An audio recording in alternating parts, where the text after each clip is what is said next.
Today on r/am I the a-hole? Am I the a-hole for telling a parent that their kid is weird when she pushed as to why my kid didn't want to be her friend? My family and I have moved states. It has been a hard move, especially for my oldest daughter, Caddy. She is in 6th grade.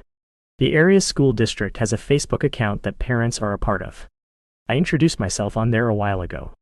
We put Caddy on the cross-country team, and she has been making friends over the summer. I got a message from a parent last week, asking to meet up and let the kids met. They would be in the same grade and I thought it would be a good opportunity. We went yesterday at the local pool. I met Melanie and she wouldn't make eye contact, was very soft-spoken and overall didn't seem to be paying attention. The kids were playing while I talked to the mom. She has always been in the area and was excited her kid was getting a friend. Caddy came up to me asking to leave since she wasn't feeling well. We left early and in the car she admitted to just wanting to get away from Melanie. She explained that Melanie freaked her out.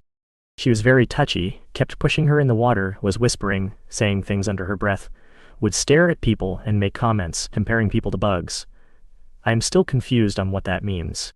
Caddy told me she was uncomfortable and doesn't want to hang out with her again.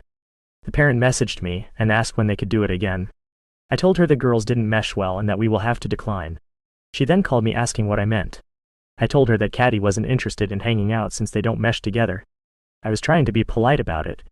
This went on for a while and she told me that they kids just needed to be around each other more. I told her no to that. It went on for a while. She asked to talk to my husband, which is when I snapped. I told her no and that I was trying to be polite, but your kid is weird. Melanie makes my kid uncomfortable and I don't know what the heck is up with her, but we will not have another play date. She went on Facebook and it going around about how the new family are jerks. It seems to not be going anywhere, but I am wondering if I was an a-hole. For our next story. Am I the a-hole for posting about my gift, maternity box, on social media when my stepsister never got one for her son? I recently had my first child. When we were discharged, the hospital sent us home with a baby box. It was a cute little box that can double as a bed and came with a mattress, some baby clothes and other essentials. This caught me off guard because I live in the US. I thought this was only a thing in Finland. Turns out, the county I live in works with a charity that provides these boxes for all expecting moms. I was pretty stoked about this, so I made a post on Instagram showing it off. My stepmom messaged me and told me I should take down the post a few days later. She said it was in bad taste because a lot of new moms don't get this perk. She pointed out that her daughter, my stepsister, has been very upset by this. My stepsister did reach out, but her response was something like, "Wow, I had my son. All the hospital sent me was some maxi pads and a bill, angry face emoji." I didn't down the post because I want to highlight the work the charity was doing. Especially for women in my area who may not be aware of the baby boxes and could really need it. My stepsister sent me a DM telling me to take the post down. She said it's unfair she has to struggle with a special needs baby, while the other moms can gloat about how being a new mom is awesome. She said that she never got a free box or clothes or perfume like my cousin, and everyone stopped caring when she had her son, while me, my cousin and all our other relatives, get all the attention. Right now, I'm leaning towards keeping the post up. I don't live in the same state as my stepfamily, but I'm aware of social programs designed to help parents with special needs kids. That, or my stepsister get help or get counseling. But maybe that's not the best move. Am I the a-hole? I just need an outside opinion because the lack of sleep is affecting my judgment making. Let's dive into our next story. Am I the a-hole for getting into an argument with my husband because he left me during surgery? I am a 25 female, and my husband, 27, and I have been together for almost 4 years, and we do not have any kids. I had a same-day lumpectomy surgery yesterday. The tumor is not believed to be malignant, but I wanted it out since my mother had breast cancer. My husband got the day off work and drove me. The surgery was delayed for about 3 hours, and my husband was getting impatient.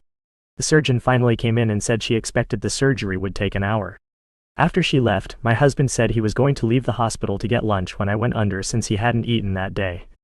I wanted him to be able to eat and was trying to be brave, but I really didn't want to be left when the surgery was only supposed to be an hour, so I asked him if we could pick up food for him on the way home.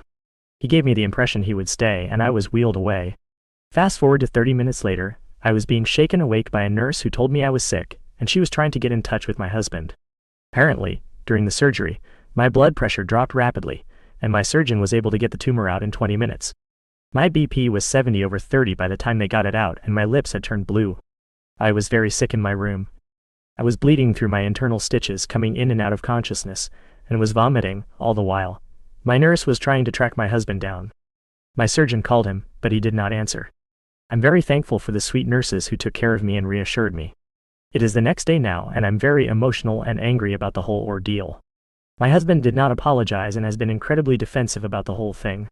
His explanation for leaving was, I went out and got lunch, and then I was getting gas because I was low from driving your behind around. The surgery was supposed to be an hour. How was I supposed to know your heart could have stopped? I told him he had one job, which was to stay with me and tell me what the surgeon says. I could get over him leaving if he was apologetic or remorseful, but I am shocked at his words and how little he seems to care for someone he claims to love. In his defense, he cared for me last night when we got home but left today after we argued. I'm sure I'm just still really emotional from anesthesia and being a bit dramatic, but I can't even look at him the same. He is usually attentive and caring, so I am baffled. I'm sure he thought the chances of anything going wrong were slim, but I can't understand his thought process. I sat for hours and hours in waiting rooms during all of my mother's breast cancer procedures and was nervous to even leave for a minute to get food. God forbid I don't have cancer because I don't trust him with anything medical now. Anyway, I'm unsure what I hope to get from writing this to strangers. I just needed to vent. On to the next story. Am I the a-hole for telling my family no more to monthly family dinners? Ever since my dad was a kid, our family has done monthly family dinners, nicer ones than your average family dinner. It's something our family did when my siblings and I were kids too. We'd have grandparents over and we'd all have a nicer dinner together. When my siblings and I grew up, we still did it, only instead of what happened before, where branches broke off over time and did their own. They decided we should include partners and spouses and our kids as a whole in one. By the time I was 19, the family had decided they would take turns hosting each month to lessen the burden. My wife was excited to be a part of them at first. We started during our relationship. I did the cooking to start, and then she took over after a while because she wanted to. My family had seemingly got along with my wife before this point, but they were overly harsh of her cooking, with the exception of my 2 younger siblings. She tried to make them happy, but no dice. I told them they could be kinder. They said she should cook better or cook different things. My wife didn't make anything they don't eat. But nothing was right. She grew frustrated and I grew suspicious. So we hosted a couple of months ago, and I told my wife we were going to pretend I did the cooking. Just to see. She told me she felt like they just weren't fond of her food. I pointed out nobody had the same amount of complaints as them, and they even criticized the steak and potatoes they all seemed to go crazy for. She went along with the plan, and when my family thought I'd cooked it, they loved it. Said it was so good my wife had decided to let a real talent take over. That it was so nice to have something a little different, curry, and all this very lovely stuff. My younger brother and sister weren't fooled. But they enjoyed watching the rest of the family dig a hole. When the rest of my family heard it was my wife's food and not mine. They tried so hard to backtrack on all the nice stuff. The rest of the dinner went in tense silence and my wife's eyes were opened. I told her I was done with these dinners and she was my priority. She felt a little bad. I told her we could have dinners with my younger brother and sister sometimes. It's less stress anyway. When we didn't show up to last month's dinner or this one, my parents and siblings started asking questions. I told them each time we weren't going again, but missing 2 made it sink in. They told me we need to be there. I said never again. My wife doesn't deserve their disrespect. I told them they ruined what they wanted by being a holes to her. They said I was overreacting, making very relationship-harming choices, and treating them badly for simply having issues with my wife's food. They also said to think of future kids and how they'll miss out. Some of it got to my wife a little, which I have tried to reassure her about. Our last story for today. Am I the a-hole for telling my friend I can't make her wedding dress despite making them for 2 other friends? I, 38 female, am a dressmaker and have my own shop. It has been a custom in my friend group that my wedding gift to friends who marry has been an original wedding dress made to their taste, and have done this for 2 friends. I love my job and I love my friends, so it has always been an easy choice for me. However, I am currently 26 weeks pregnant with my first child and trying to lessen my workload as I prepare for my maternity leave and pass larger projects over to my employees. My friend informed me last night that she is getting married. I was of course so happy for her and congratulated her. She asked if I'd be making her dress for her, and I told her of course, to just let me know when they had a date, and I was told they already had a date, January 19th. That was fine. A year and 5 months, perfect. Plenty of time to do the designs and make it, and I expressed as much to her, but she corrected me. It wasn't January 19, 2026 like I assumed, but January 19, 2025. I was a bit shocked at this and told her that if that's the date she'd picked, I'd have to take back my promise, as there is no way I can make her dress in that time frame, as I'll not be too long postpartum. I asked her to reconsider the date if she wanted me to make a dress, pointing out how 5 months wasn't much to plan a wedding anyway. But she insisted that was when she wanted it. I didn't push as it was up to her, but I made it clear I will not be able to make her dress for her then. She didn't understand this at all, pointing out how I'll be taking time off work soon anyway, and can't I just use that time to make her dress? I admit in hindsight I got a bit snappish here, and she likely didn't realize just how much work goes into a wedding dress, but I asked her if she'd hit her head, and why she'd think it's okay to ask me to put stress on my pregnancy for her wedding dress.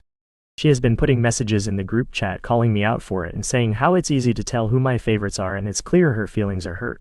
I'm annoyed but also feeling a bit regretful about this. I can't trust my employees to make a wedding dress without me as their skill level isn't up to that, but maybe I could have a rehearsal dinner dress made for her, or even a reception dress to soothe the hurt of her not getting the custom dress she wants. And those are all the stories we have for today. See you tomorrow.